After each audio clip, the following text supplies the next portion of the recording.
سلام دوستای عزیز، انشالله که خوب و جور و صحتمند باشین. آصفه هستم از چینل دایما ویو ما را بیننده هستین از شهر زیبای اتاوا کانادا.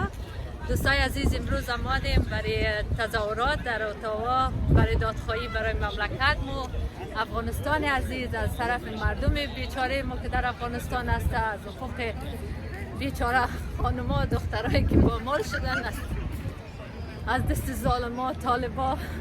دیگه امروز آمدیم اینجا دادخواهی کردیم، انشالله که یک نتیجه بده، یک معجزه شود و انشالله و وطن عزیزمو آزاد شود از دست از اشغالگران.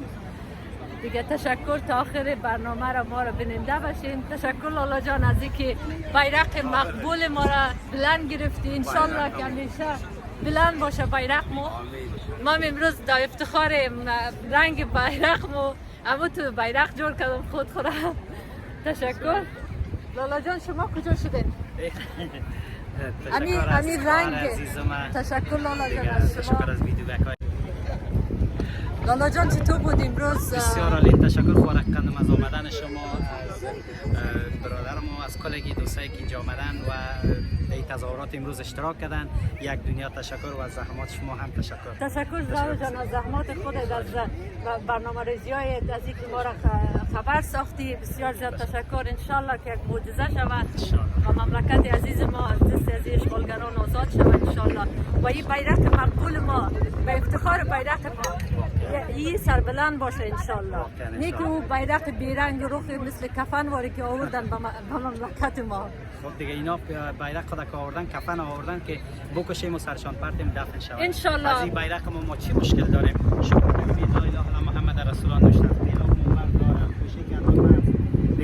تمام خوبی‌ها شناخته شده در این بیرق ما. از دیگه ما چی مشکل داریم با این بیرق؟ این رنگ مقبولشه، این رنگش که داره، رنگ سیاه و سبز و سرخ و زرد و بسیار رنگای مقبول که درش کار شده. انشالله که این بیرق با افتخار و ازش استقبال کنیم و داشته باشیم و او بیرق سفید که آورده کفنشان شود انشالله که کفن خود از مملکت ما خارج شود. آمین. تشکر خواهر کندم از تشکر لالا جان.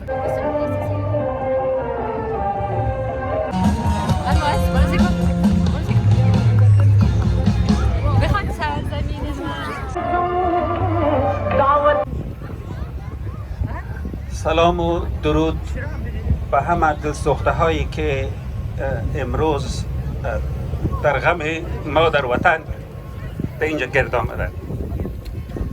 ما بار اول نیست که من این حرف میزنم.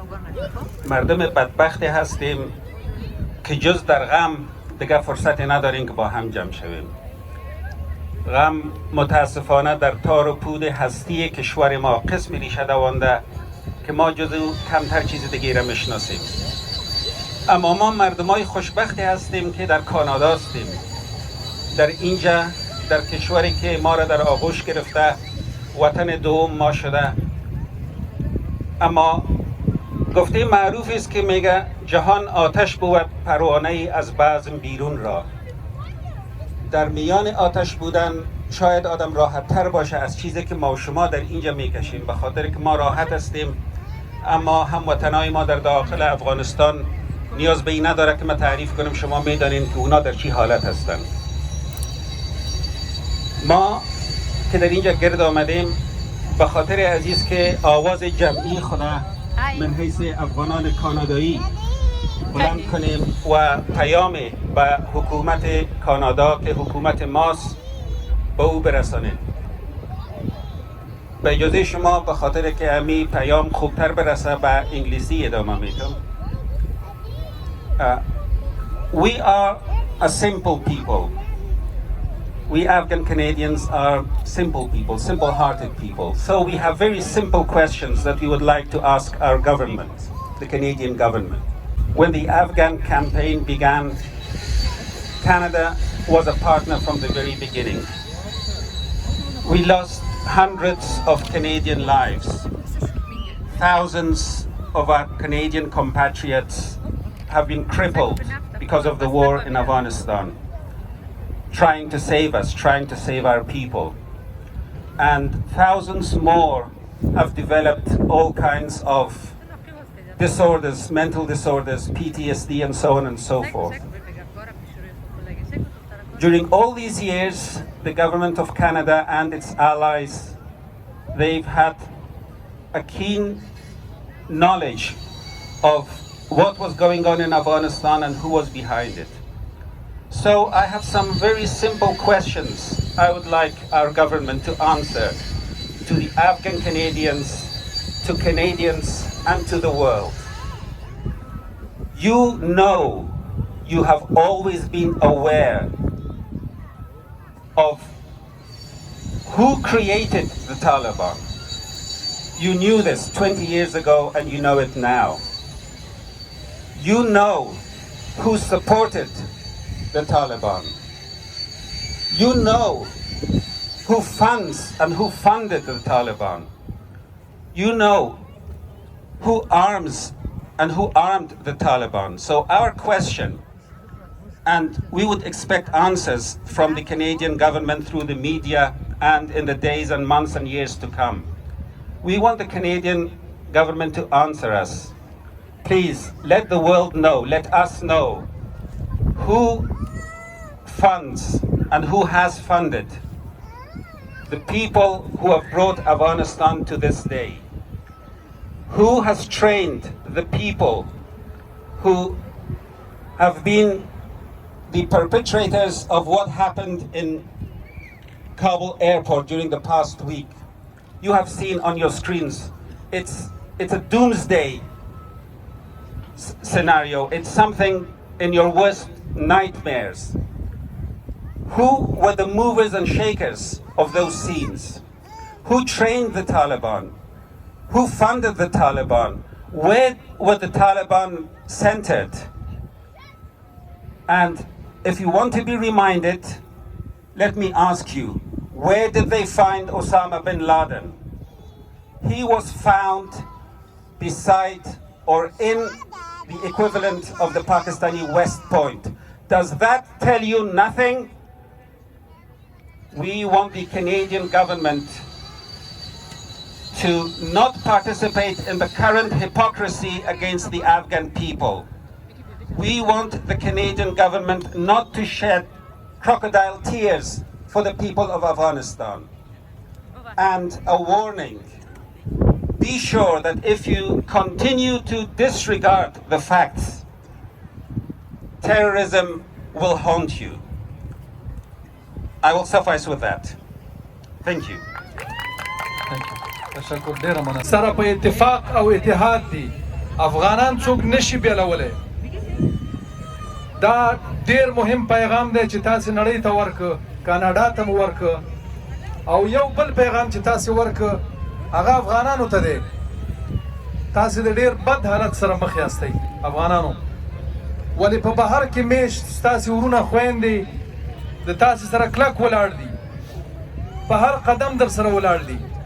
او اوس به د دې نه وروسته د افغانستان د ازادۍ مبارزه د افغان ډایسپورا یا بهر میشتې افغانان مخ په وړاندې وړي.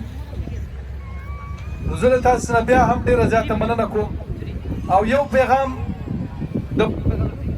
د طالبانو یا د نورو تروریستانو بادارانو ته هم ورکوو چې تاسې هر څومره کوشش وکړئ افغانستان تقسیم کړئ، تاسې نشئ کولی. موږ به نور هم خپل یووالي، خپل هوډ او خپل اتحاد او اتفاق ته شدت ورکوو. د دې سره به د پښتو یوه حماسي سندره ملګرو ته ووایو چې هغوی پلی کړي. ډېره مننه. پښتو او دري یو څو بیته تاسې ته ووایي او خپل احساسات در سره شریک کړي. ښاغلي خور نوري.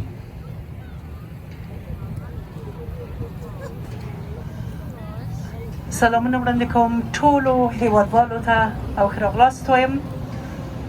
یو شعر دی چې تاسو سره یې شریکوم. موټی خاوره د وطن به پرې ور نه کړم، موټی خاوره د وطن به پرې ور نه کړم، که په سر د ځمکې هر وطن ختن شي، خپله خاوره به په خپلو وینو پالم، خپله خاوره به په خپلو وینو پالم، که حاجت یې قربانی زما دتن شی. من بی وطن که دور ز آغوش مادرم، بیش از همه در آتش و در خون شناورم. خاک که پرورید مرا دوستان کجاست؟ خاک که پرورید مرا دوستان کجاست؟ من خاک دیگران چی کنم؟ خاک بر سرم. گر مرده ام تپیدن بیجا برای چیست؟ گر مرده ام تپیدن بیجا برای چیست؟ ور زنده ام چگونه به تابوت اندرم؟ من بی وطن که دور ز آغوش مادرم، بیش از همه در آتش و در خون شناورم. زمونږ ټولو دپاره پکار ده چې سره یو شو. زمونږ قدرت او توانایی زمونږ په یووالي کې ده. یوازې په یووالي سره کولی شو په خپل ګران وطن افغانستان کې سوله راولو. ډېره مننه.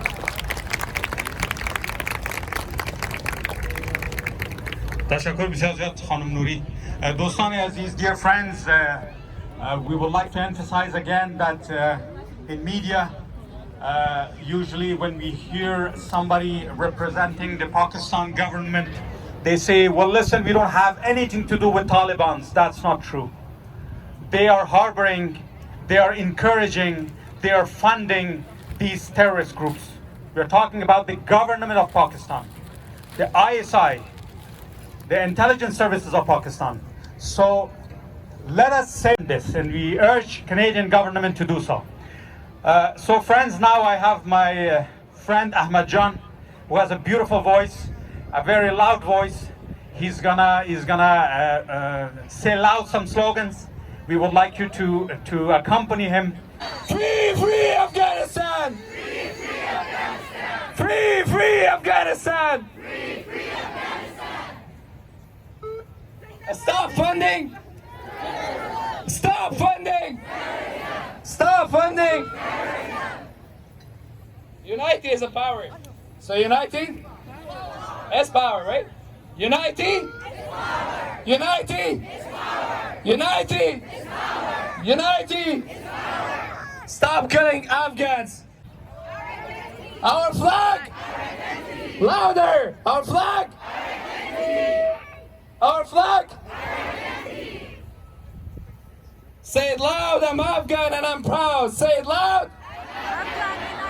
Say it loud! Say it loud!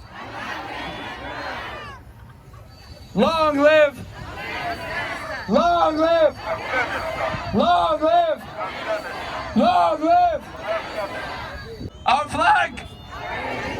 Raise your flag, guys! Raise your flag! Our flag!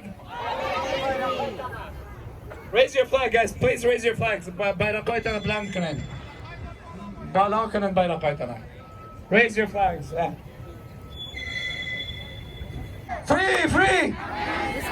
Say it loud, I'm proud and I'm Afghan. Say it loud. This moment of silence to all of them, to all fallen people in Afghanistan, especially Afghans. So please join me in this moment of silence to pay respect to all of them and show that it matters to us who lives there and who died there in Afghanistan. Thank you very much. One moment of silence, please.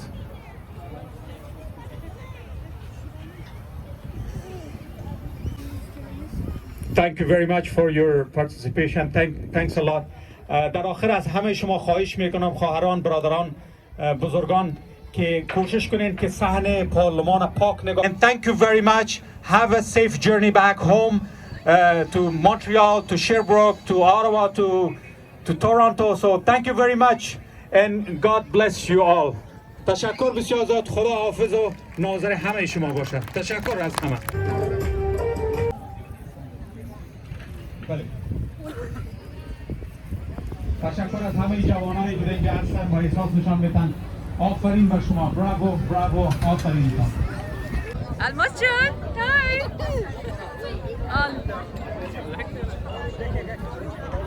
الماس چی مفعول معلوم بودی. به به خوب محکم بگیر. کانادیان شدی دیگه. بیرق کانادیان شدی الماس جان. اینه بیرق افغانستان هم خوب محکم بگیر.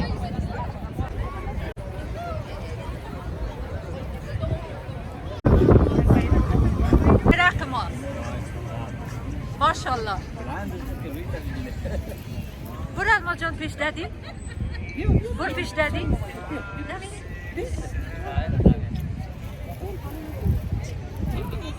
خب دیگه لالا جان خلاص شد برنامه. تشکر از خود شما، از همه برنامه ریزی ها، از فعالیت شما. تشکر از تواب جان، از سیم جان، از خانم فخریه جان که زیاد زحمت کشیدن. واقعا از همگیشون. آفرین آفرین آفرین.